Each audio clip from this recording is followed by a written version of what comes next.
Hi everyone, Peter here from Flow High Performance, and in this video we will cover some general lifting technique considerations to maximize muscle hypertrophy.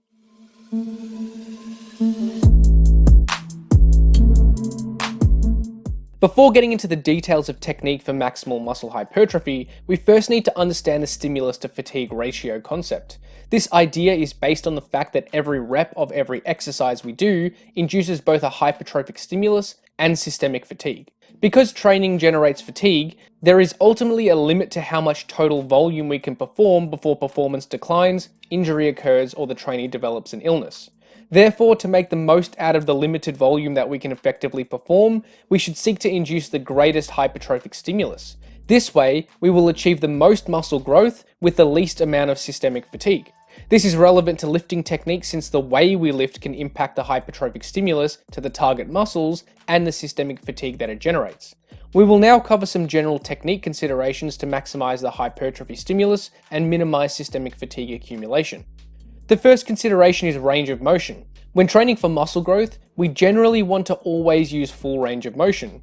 This systematic review concluded that full range of motion results in greater muscle growth compared with partial range for the lower body, but there was conflicting evidence for the upper limbs. So while it seemed clear that full range of motion is beneficial for leg growth, it may be that the arms can achieve equal hypertrophy gains using full or partial range of motion.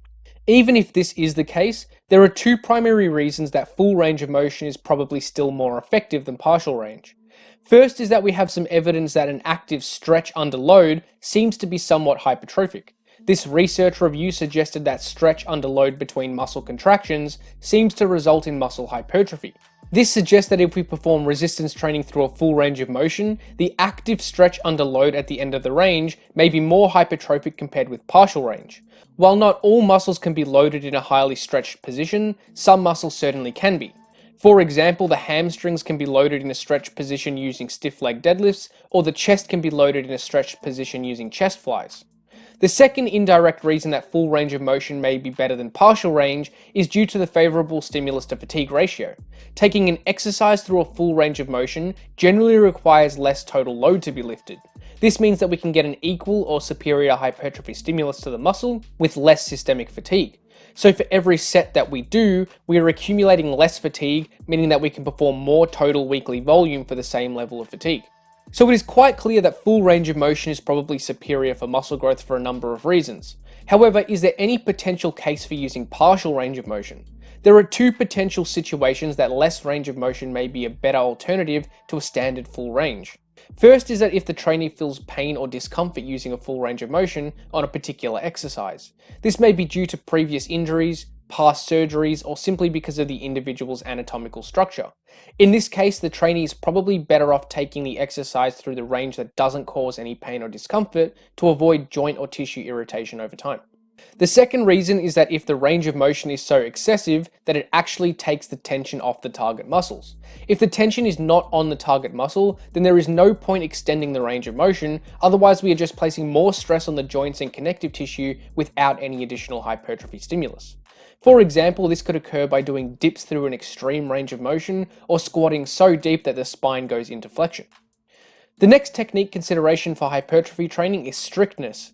This refers to the amount of movement from other muscles and joints compared with the target muscle. In almost all cases, the stricter the technique is, the better. This means only producing movement from the target muscles and relevant joints without any movement from other joints. Strict technique is probably most effective for two primary reasons. First is that we want all the tension to be placed directly on the target muscles. This will mean that the target muscles are doing all the work to lift the weight, and the adaptations take place specifically where we want it to. Producing movement from other muscle groups simply takes the tension off the target muscle and places more stress on other muscles and joints. This means that the target muscle isn't receiving the best possible hypertrophic stimulus.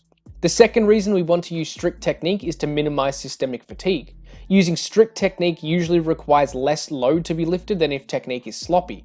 This will induce less systemic fatigue than if we stick to a lighter load using strict form.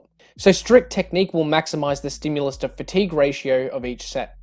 The next technique consideration is what muscles are the limiting factor of each set. We want to perform each lift in a way that allows the target muscles to become the limiting factor. In other words, if we hit failure, the target muscle should be the factor that fails, not other assistance muscles. A big part of this is using strict technique like we previously established, but there are also other factors involved.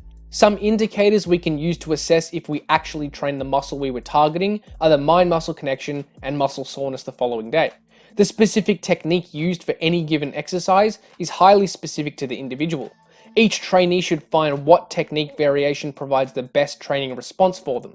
For example, a trainee may perform a seated cable row with strict technique, but the technique they use doesn't really tax the back muscles like it's meant to.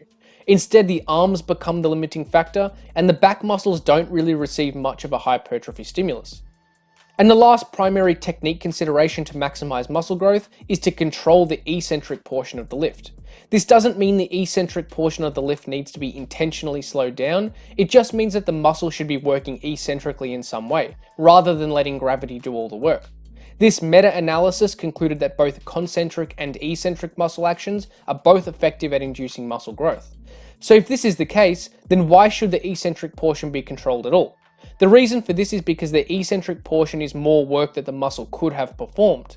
So if the eccentric portion is not controlled, then we are simply not doing half the work we could have been doing, making each set less hypertrophic.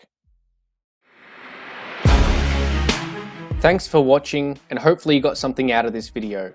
Remember to subscribe if you haven't already.